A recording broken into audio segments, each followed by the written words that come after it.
Shalom, sidang jemaat yang dikasihi di dalam Tuhan Yesus Kristus. Kita bersyukur pada hari ini kita masih dapat untuk beribadah, meskipun kita ibadah di rumah masing-masing, tapi ini tidak menyurutkan sukacita kita untuk tetap memuji, menyembah di hadirat Tuhan. Dan pada kesempatan hari ini kita akan bersama-sama merenungkan kebenaran firman Tuhan. Namun sebelum kita merenungkannya, kita berdoa terlebih dahulu. Mari kita satukan hati, kita berdoa. Bapa kami yang bertahta di dalam kerajaan sorga, kami mengucap syukur kehadirat-Mu Tuhan. Di kesempatan hari ini kami boleh memuji, menyembah nama-Mu Tuhan. Tuhan, pada kesempatan hari ini tilik hati kami, selidiki hati kami, sucikan dan kuduskan hati dan pikiran kami. Karena sesaat lagi Tuhan, kami akan bersama-sama membaca dan merenungkan firman-Mu. Biarlah firman-Mu ini Tuhan dapat benar-benar menjadi satu pegangan hidup kami, sehingga kami dapat tetap terus melangkah hanya di dalam Tuhan. Terpujilah nama-Mu Tuhan Yesus. Kami sambut kebenaran firman-Mu di dalam nama Tuhan Yesus, kami berdoa, haleluya, amin. Kesempatan yang indah di hari ini, kita akan bersama-sama merenungkan kebenaran firman Tuhan dari kitab Kolose pasal 2 ayat 6 sampai ayat 15. Kolose pasal 2 ayat 6 sampai 15. Kita akan baca ayat ini bersama-sama. Saya akan membaca perikopnya terlebih dahulu. Kepenuhan hidup dalam Kristus. 1, 2, 3. Kamu telah menerima Kristus Yesus Tuhan kita, karena itu hendaklah hidupmu tetap di dalam Dia. Hendaklah kamu berakar di dalam Dia dan dibangun di atas Dia. Hendaklah kamu bertambah teguh dalam iman yang telah diajarkan kepadamu, dan hendaklah hatimu melimpah dengan syukur. Hati-hatilah supaya jangan ada yang menawan kamu dengan filsafatnya yang kosong dan palsu menurut ajaran turun-temurun dan roh-roh dunia, tetapi tidak menurut Kristus. Sebab dalam Dialah berdiam secara jasmania seluruh kepenuhan kealahan, dan kamu telah dipenuhi di dalam Dia. Dialah kepala semua pemerintah dan penguasa. Dalam Dia kamu telah disunat, bukan dengan sunat yang dilakukan oleh manusia, tetapi dengan sunat Kristus yang terdiri dari penanggalan akan tubuh yang berdosa. Karena dengan Dia kamu dikuburkan dalam baptisan, dan di dalam kamu turut dibangkitkan juga oleh kepercayaanmu kepada kerja kuasa Allah yang telah membangkitkan Dia dari orang mati.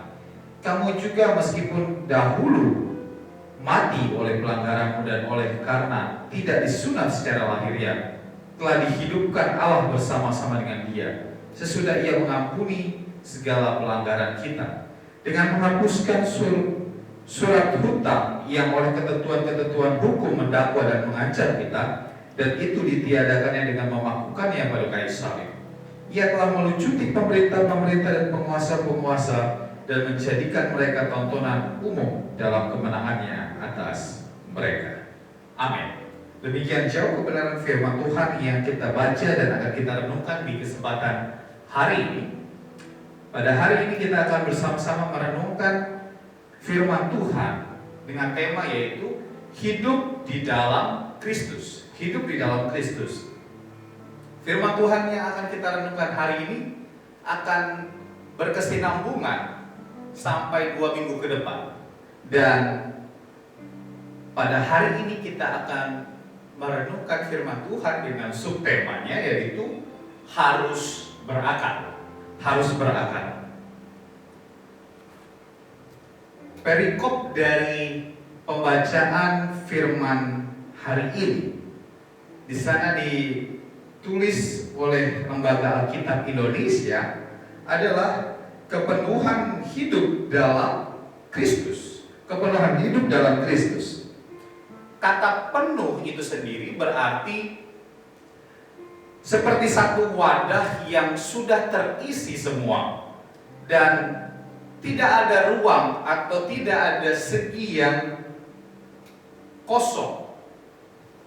Kalau satu wadah tidak bisa diisi secara penuh, berarti ada kebocoran pada wadah tersebut. Demikian pula dengan kehidupan kekristenan kita. Mustahil orang mengalami kepenuhan hidup di dalam Kristus kalau ada yang bocor dalam kehidupannya. Kebocoran inilah yang membuat kerohanian seseorang itu tidak pernah berakar, bertumbuh dan berbuah secara maksimal. Kalau kita berbicara tentang tumbuhan memiliki akar, dan akar memiliki banyak kegunaan. Selain untuk menyerap air dan zat hara, yang penting adalah untuk menunjang berdirinya tumbuhan tersebut. Akar yang tertancap ke dalam tanah itu berfungsi seperti pondasi bangunan. Akar membuat tumbuhan itu dapat berdiri kokoh di atas tanah. Oleh karena itu, tumbuhan itu dapat bertahan dari terjangan angin yang sangat kencang dan hujan deras karena memiliki akar yang kuat. Kalau kita bersama-sama mengetahui, dulu kita punya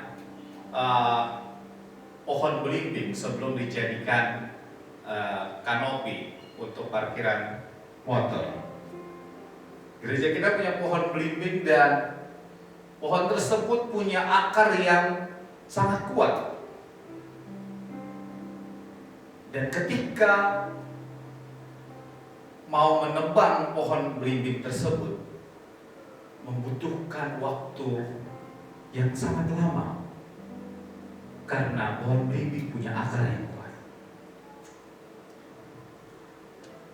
Analogi serupa juga dipakai oleh Rasul Paulus di dalam pengajarannya kepada jemaat di Kolose. Paulus menggambarkan pentingnya bagi setiap anak-anak Tuhan di Kolose untuk tetap berpegang pada ajaran dari Kristus. Karena di sekitar mereka pada waktu itu telah berkembang berbagai pengajaran yang berbeda dari ajaran Kristus. Dan ini dapat berpotensi menjauhkan mereka dari kebenaran firman Tuhan itu sendiri. Oleh karena itu, untuk dapat berdiri teguh, maka jemaat di Kolose diajarkan untuk dapat berakar pada ajaran Kristus itu sendiri dan menjadikan ajaran Kristus itu sebagai makanan rohani mereka. Bagaimana dengan kehidupan kita saat ini? Apakah kita sudah benar-benar hidup berakar di dalam Kristus? Atau sebaliknya? Hari ini kita akan bersama-sama belajar bagaimana kita dapat tetap terus berakar di dalam Kristus. Ada 3 pengajaran penting yang akan kita pelajari bersama-sama dari kitab Kolose pasal 2 ayat 6 sampai 15 ini. Pengajaran pertama yang dapat kita pelajari bersama-sama adalah kita harus hidup tetap di dalam Kristus. Hidup tetap di dalam Kristus. Ketika seseorang atau ketika umat Tuhan menjadi percaya kepada Tuhan, menerima Tuhan Yesus sebagai Tuhan dan Juru Selamat, maka orang tersebut diharapkan untuk dapat menyerahkan hidupnya sepenuhnya kepada Kristus. Dan tidak ada tempat lagi bagi dunia di dalam kehidupannya. Atau dalam arti, tidak ada lagi keinginan duniawi yang meliputi di dalam hati dan hidupnya. Hanya untuk menyenangkan hati Tuhan, karena sudah hidup di dalam Kristus. Pertanyaannya adalah, bagaimana sesungguhnya supaya kita dapat hidup tetap di dalam Kristus dan berakar di dalam Dia? Firman Tuhan menyatakan bahwa kita harus tetap di dalam Dia. Sama seperti ayat yang ke-6 bagian B. Karena itu hendaklah hidupmu tetap di dalam Dia. Tetap di dalam Dia. Kata tetap di sini menunjukkan berarti hidupnya tidak berubah, tidak mudah terpengaruh, tidak mudah terombang-ambing. Hidup tetap berarti mau mengikuti Kristus itu sendiri, tidak mau berubah imannya kepada yang lain. Bahkan kalau kita melihat selanjutnya dalam bagian firman Tuhan di ayat yang ke-7, firman Tuhan ini merinci tentang bagaimana kita harus hidup tetap di dalam Kristus. Di sana dikatakan kita harus berakar di dalam Dia dan dibangun di atas Dia. Hendaklah kamu bertambah teguh dalam iman yang telah diajarkan kepadamu, dan hendaklah hatimu melimpah dengan syukur. Ada 4 indikator utama bagaimana seseorang ini dapat tetap hidup di dalam Kristus. Indikator yang pertama di sana dikatakan tentang berakar di dalam Dia. Berakar di dalam Dia. Di sini menggambarkan satu kehidupan di mana dasar dan sumber segala aspek kehidupan kita itu hanyalah kepada Kristus sendiri. Kita tidak mau mencari dasar atau sumber lain yang mungkin ditawarkan oleh dunia ini. Baik itu kebutuhan rohani, baik itu kebutuhan masa depan, pandangan hidup, dan segala yang kita butuhkan, kita harus cari dan minta kepada Allah yang satu, yaitu Yesus Kristus. Karena kita berakar di dalam Dia. Itu indikator yang pertama. Indikator yang kedua berbicara tentang dibangun di atas Dia. Dibangun di atas Dia ini menggambarkan implementasi tentang iman. Banyak orang mengaku percaya dan beriman kepada Tuhan, tapi hidupnya malah berantakan dan justru malah hidup semau gue, kalau katakan orang muda. Seseorang yang dibangun di atas Dia pasti akan membangun hidupnya, membangun karirnya, membangun keluarganya, membangun masa depannya, membangun komunikasinya, membangun pandangan hidupnya, dan semua segala keinginannya itu hanya berdasarkan iman kepada Kristus semata. Itu indikator yang kedua. Indikator yang ketiga di sana berbicara tentang bertambah teguh dalam iman. Di sini menunjukkan rentannya iman seseorang karena ada goncangan hidup, himpitan dunia, dan permasalahan hidup. Banyak orang yang bisa menjadi kecewa, menjadi pesimis, menjadi berubah setia, dan menjadi penyangkal Kristus itu sendiri. Karena ada masalah yang terjadi. Tapi apabila kita bertambah teguh di dalam Kristus, maka kita justru akan semakin kuat, semakin yakin, semakin diteguhkan bahwa dalam goncangan hidup, dalam himpitan hidup, dalam permasalahan hidup, ada kuasa Kristus nyata di dalam hidup kita. Seseorang yang telah berakar di dalam Dia, dibangun dan semakin teguh di dalam Kristus, akan selalu memandang positif dan yakin dalam hidupnya. Dan orang tersebut akan selalu memandang indah dan optimis di dalam hidupnya.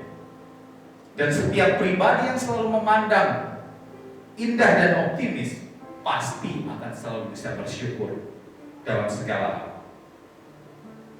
Itulah keempat indikator bagaimana kita harus hidup tetap di dalam Kristus.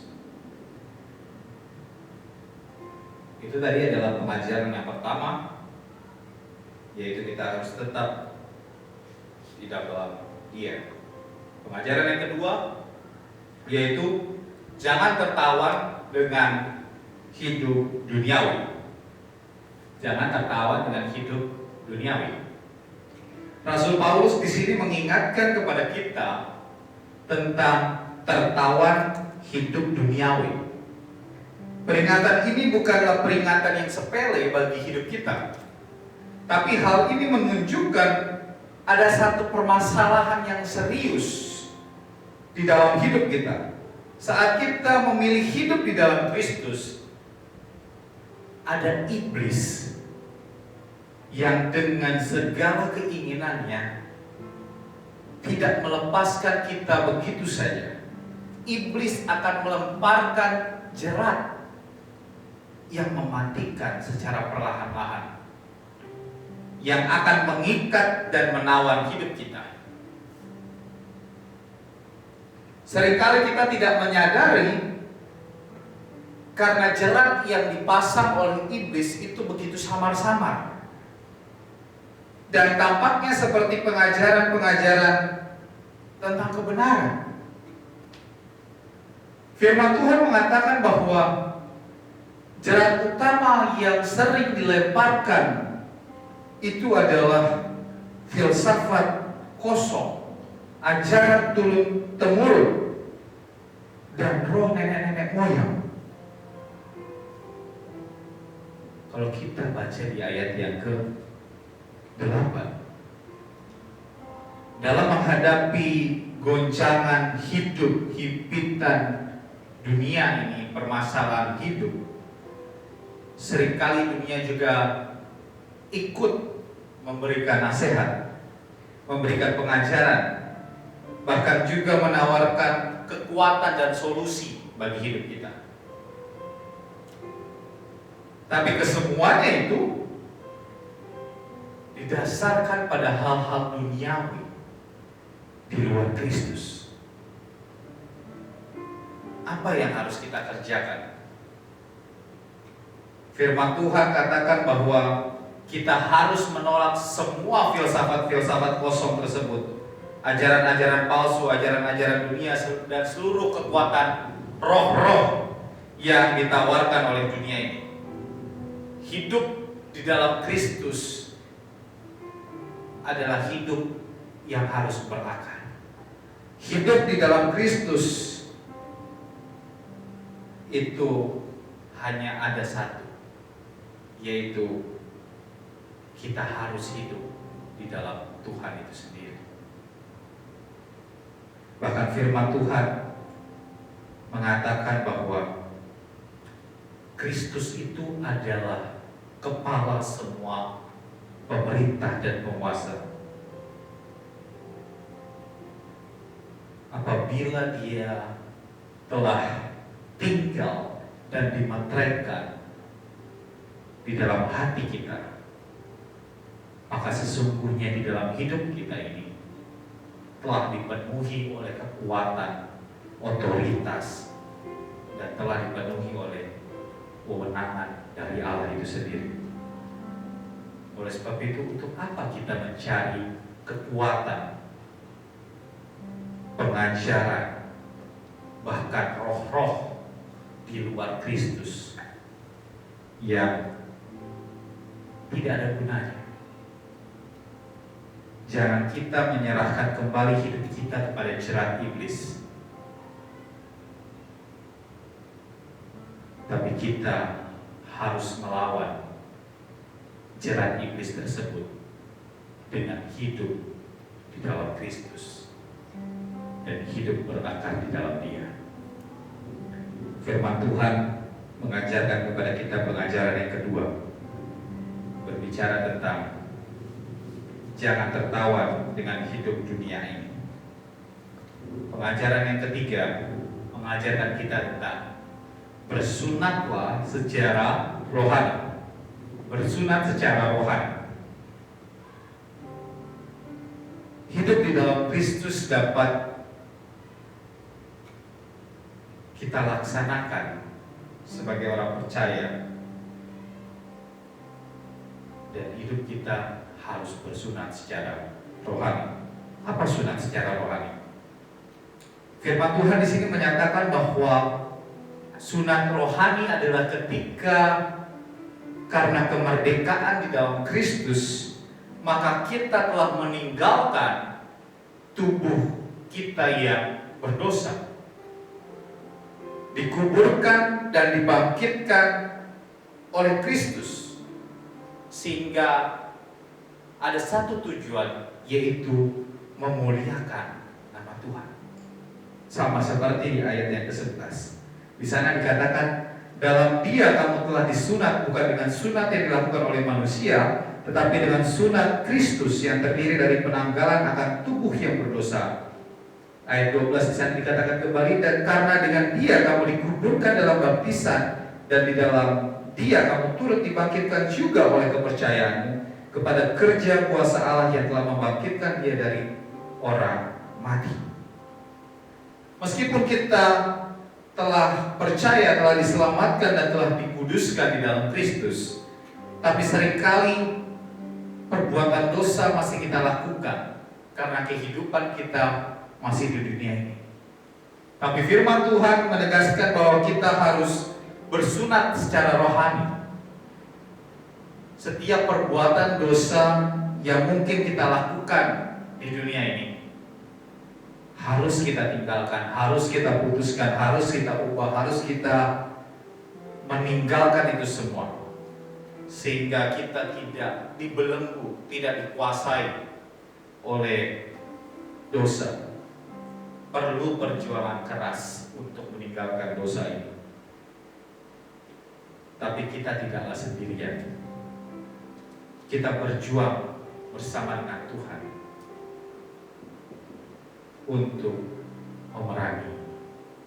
Kita minta kekuatan dari Allah, maka Dia akan menguatkan kita dan memberikan kemenangan pada kita.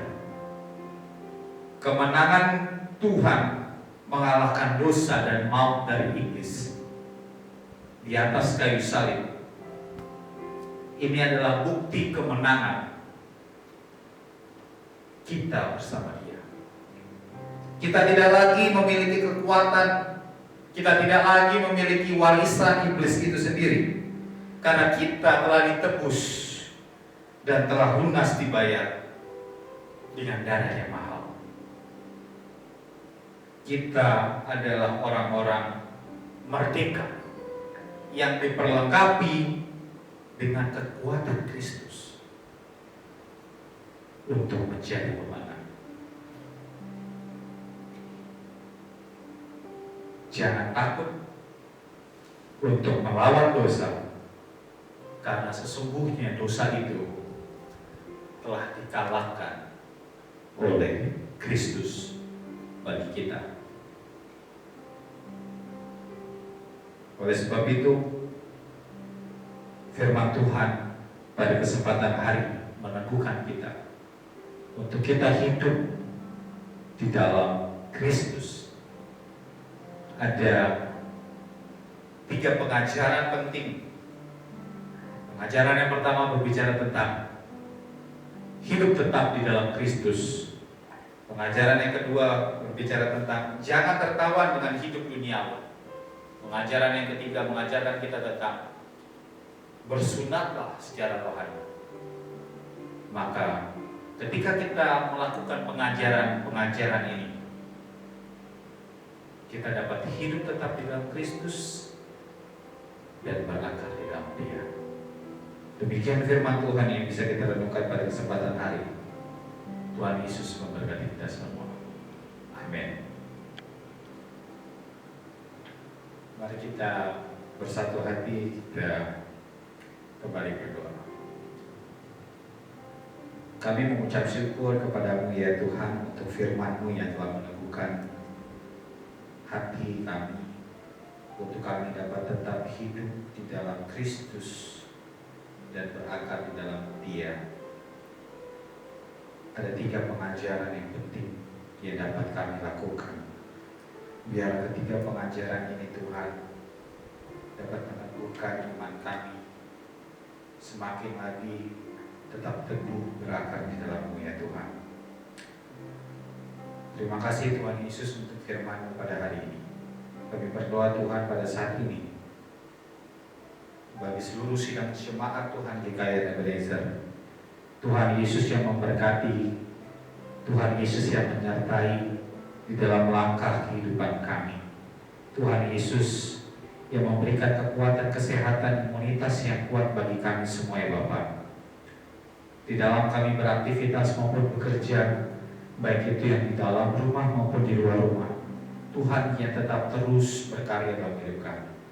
Terima kasih Tuhan Yesus. Kesempatan hari ini Tuhan, kami berdoa biar kiranya juga Tuhan memberkati gedung gereja kami ini Tuhan, konsistori dan pastori beserta fasilitasnya yang ada di dalamnya. Tuhan yang memagari dengan kuasa darah-Mu yang kudus, berikan damai sejahtera, ketentraman, keamanan di lingkungan sekitar gedung gereja kami, depan, kiri, belakang, untuk gereja kami. Tuhan yang menguasai tetangga-tetangga di sekitar kami, Tuhan juga yang akan memberkati. Terima kasih Tuhan. Kami berdoa bagi Ibu Henry Tobing yang saat ini sedang dalam proses mengandung.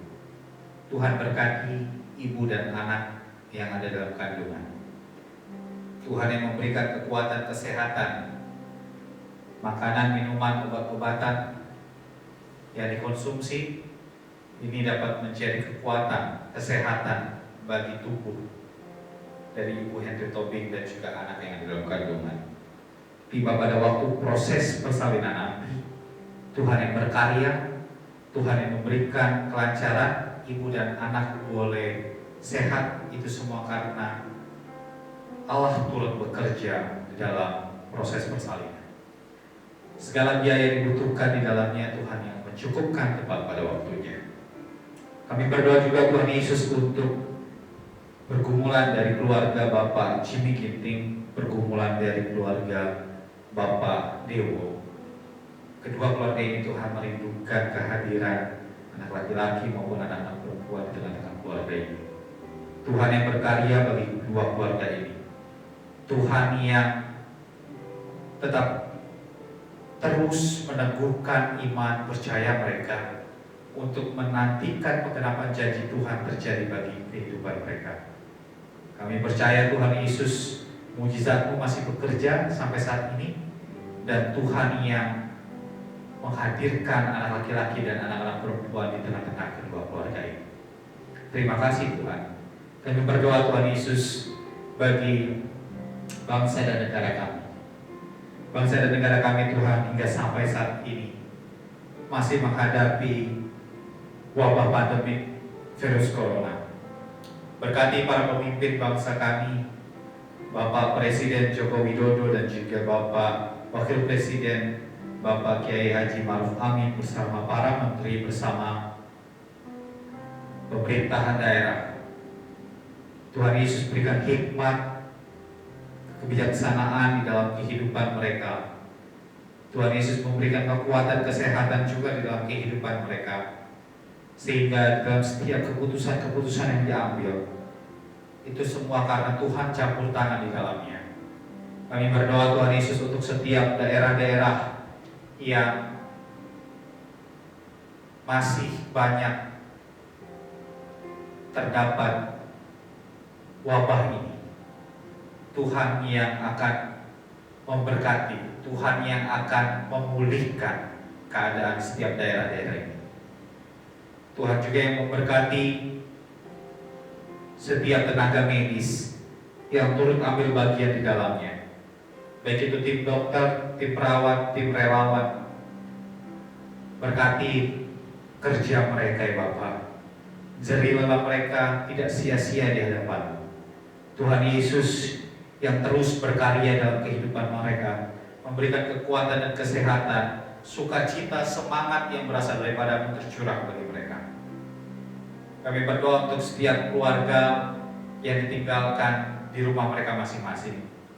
Tuhan mencukupkan setiap kebutuhan yang diperlukan bagi setiap keluarga tim medis yang ada di rumah mereka masing-masing. Kami berdoa Tuhan Yesus baik untuk saudara-saudara kami yang terkena wabah ini, baik yang ODP, PDP maupun yang positif virus corona. Tuhan, kami berdoa dari tempat kami masing-masing bersatu hati. Tuhan yang memulihkan keadaan mereka, Tuhan yang menyembuhkan segala sakit penyakit yang ada dalam tubuh mereka. Sebab kami percaya bahwa Tuhan adalah dokter dari segala atas, dokter yang sanggup untuk menyembuhkan segala sakit penyakit yang ada dalam tubuh kami. Dan kami percaya mujizat-Mu Tuhan masih terjadi sampai saat ini untuk menyembuhkan dan memulihkan kehidupan kami. Berikan sukacita, semangat, pengharapan di dalam Tuhan kepada setiap saudara-saudara kami yang terkena wabah pandemi ini. Kami berdoa Tuhan bagi setiap orang-orang yang sudah sembuh dari wabah ini. Kami bersama-sama bersukacita mengucap syukur kepada-Mu ya Tuhan. Tuhan yang tetap terus memberkati hidup mereka, mencukupkan segala kebutuhan yang diperlukan. Kami berdoa buat setiap gereja-gereja Tuhan, umat-umat Tuhan yang ada di Indonesia ini. Satukan, eratkan hati kami untuk kami dapat tetap berserah dan terus mengandalkan-Mu di dalam hidup kami. Sebab kami tidak ada apa-apanya tanpa campur tangan Tuhan di dalam hidup kami. Tolong kami Tuhan, tolong lawan bangsa dan negara kami. Pulihkan bangsa dan negara kami dengan kuasa-Mu nyata bekerja di bangsa kami. Terpujilah nama-Mu Tuhan Yesus. Inilah setiap rangkaian doa kami yang kami panjatkan dan kami serukan di dalam satu nama yang mengajarkan kami doa Bapa kami. Bapa kami yang di surga, dikuduskanlah nama-Mu, datanglah kerajaan-Mu, jadilah kehendak-Mu di bumi seperti di surga. Berikanlah kami pada hari ini makanan kami yang secukupnya, dan ampunilah kami akan kesalahan kami, seperti kami juga mengampuni orang yang bersalah kepada kami. Dan janganlah membawa kami ke dalam pencobaan, tetapi lepaskanlah kami daripada yang jahat. Karena Engkau yang punya kerajaan dan kuasa dan kemuliaan sampai selama-lamanya. Amin. Pada kesempatan hari ini kita bersyukur kita boleh merenungkan kebenaran firman Tuhan, dan saat ini kita akan mengakhiri pada kita pada hari ini, dan kita akan menerima berkat dari Tuhan. Namun sebelumnya kita angkat satu pujian yang menyatakan Engkaulah perisaiku.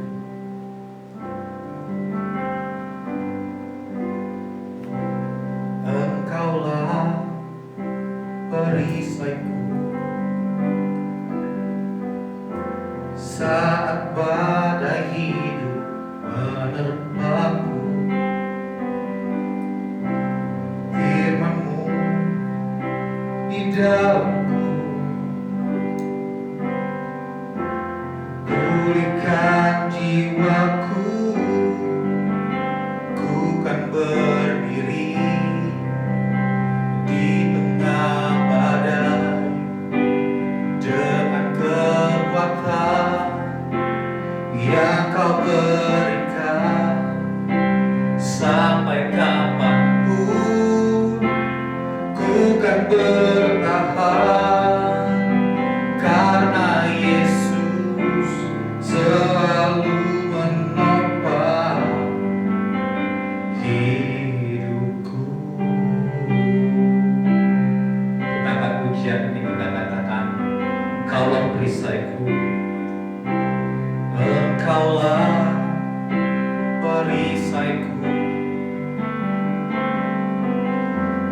saat badai hidup menerpaku.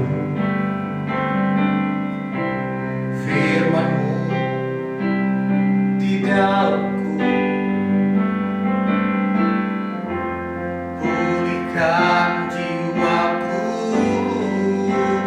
Ku kan berdiri di tengah badai dengan kekuatan yang Kau berikan.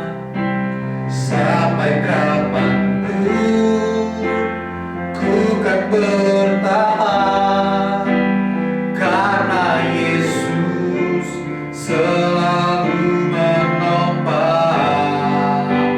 Ku kan bertahan dalam tekanan dengan kekuatan yang Kau berikan.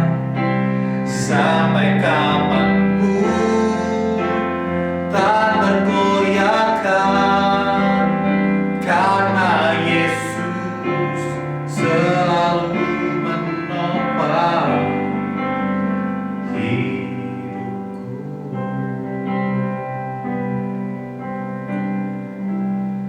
Mari kita bersatu hati, kita berdoa. Terima kasih Tuhan untuk lawatan-Mu terjadi bagi ibadah kami pada hari ini. Terima kasih Tuhan untuk firman-Mu yang meneguhkan hidup kami. Tolong kami, ajar kami untuk kami dapat berakar di dalam-Mu ya Tuhan. Sesaat lagi Tuhan Yesus, kami akan mengakhiri ibadah kami, melanjutkan dengan setiap aktivitas kegiatan kami. Tuhan yang selalu menopang memberkati kami.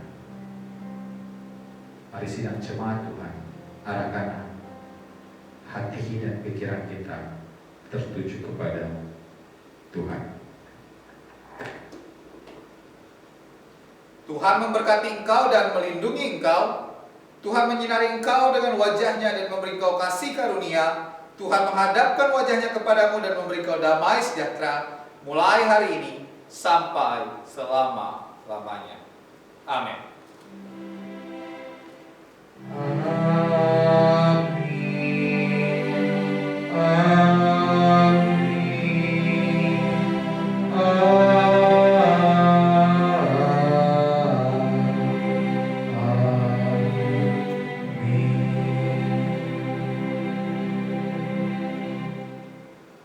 Mari kita bersatu saja.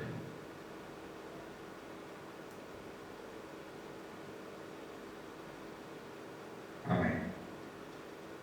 Selamat hari Minggu. Tuhan Yesus memberkati kita semua. Shalom.